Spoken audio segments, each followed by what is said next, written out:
The FBI is offering a reward up to $15,000 in case of missing teen, growing up off the grid in rural Maine. 13-year-old Stefanie Damron was no stranger to navigating the forests around her family home. But something was wrong when she walked into the woods on September 23, 2024, and didn't return. There have been no confirmed sightings of her since. The FBI, along with Maine State Police, have been searching for Stefanie. On the anniversary of her disappearance, we asked the public to come forward with any information that can help bring Stefanie safely back home. Stefanie Erlene Jen Damron was born on October 6, 2010, in Beckley, West Virginia. She grew up with her parents and 5 siblings, along with a non-related elderly male who is treated as a grandfather figure. Stefanie and her family lived in West Virginia, Texas, and Illinois before moving to New Sweden, Maine, their current residence and where Stefanie was living before she disappeared.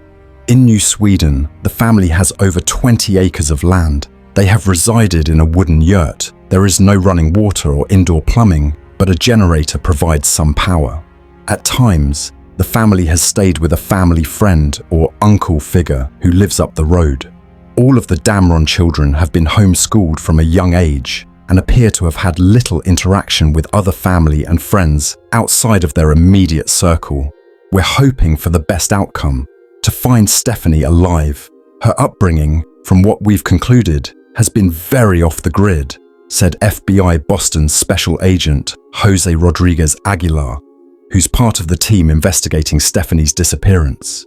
It has been very untenable at times, with many Child Protective Services (CPS) reports filed for not only Stefanie, but the other siblings as well. The parents didn't like to expose their children to the public that often. And so, in some regard, that kept the children pretty sheltered, and their parents decided to teach and educate them however they saw fit within their land that they lived on. In regards to why the family lived this way, in speaking with the father, Christopher Damron, he articulated that that's kind of just how he wanted, to raise his family in terms of moving from place to place, living off-grid, and living kind of the way they did, said Aguilar. I think it was a parental choice in that regard. In the past, Stefanie had run away, but from what her parents relayed, Stefanie was known to walk through the woods and was known to sometimes disappear for a couple hours at a time, explained Aguilar. As someone who grew up in the woods, she was pretty familiar with the area that she lived in. She was known to walk up to a couple miles at a time, so it wouldn't have been foreign for her to have so-called run away and then reappear a couple hours later in the day. Sometime in the afternoon on September the 23rd, 2024, Stefanie and one of her sisters reportedly got into an argument. Stefanie walked off and into the woods. Her parents were away at the time, and only some of Stefanie's siblings and her grandfather were home. When the parents came back, Stefanie was not there, said Aguilar. Essentially, they tried to look for her but believed, as in previous cases when she went for walks in the woods, she would return home within a few hours. Unfortunately, that was not the case this time. Stefanie's parents contacted the Maine State Police, and a few days later, the FBI arrived to assist. The FBI's Child Abduction Rapid Deployment, or CARD team, went to work. Investigators conducted a neighborhood canvass and video search, and since Stefanie's disappearance, the FBI and Maine State Police, along with additional volunteers, have covered thousands of acres searching for Stefanie. They have followed up on leads in Maine, across the country, and even in Canada. Aguilar explained how Stefanie's disappearance has taken a toll on her family, as well as the local community. We spent an extensive amount of time with Stefanie's family. As one can imagine, the disappearance of a child is traumatic. The reactions are going to vary depending on the person, and there's not a specific playbook as to how a parent is going to react to their child missing. In the interactions I've had with Stefanie's family, it's been very traumatic for them, and they want answers.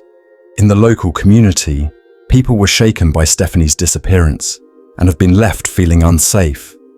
They are wondering if they should let their kids go play with other kids in fear that their kid might not return for some reason. If you have any information about the disappearance of 13-year-old Stefanie Damron, please come forward. Call the Maine State Police Holton Barracks at 1-800-824-226-1 or 2-0753-254-00. You can also reach the FBI at 1-800-CALL-FBI, contact your local FBI office, or submit a confidential tip online at tips.fbi.gov. Even the smallest detail, something you saw, heard, or remember, could be the key that finally brings Stefanie home. If you know anything, don't stay silent, because somewhere in the endless woods of Maine, a family is still waiting for the sound of her footsteps coming back. Stefanie was last seen wearing blue jeans, a long-sleeve blue shirt, and black Harley-Davidson hiking boots. At the time of her disappearance, she was 5 feet 0 inches and 130 pounds, with brown, shoulder-length hair. She would now be 14 years old. The FBI is offering a reward of up to $15,000 for information leading to the safe return of Stefanie, and/or information leading to the arrest and prosecution of anyone involved in her disappearance. The search continues. "We have a job to do," said Aguilar, "and we're going to do that job with good conviction, working with every agency involved. I would urge the public to continue the search effort and to keep the case alive by pushing the story out to the media and social media and sharing the search for Stefanie with friends and family, even if they're in other states. It's super important that the case doesn't just die off as another number, so to speak. We're hoping for the best outcome, to find Stefanie alive."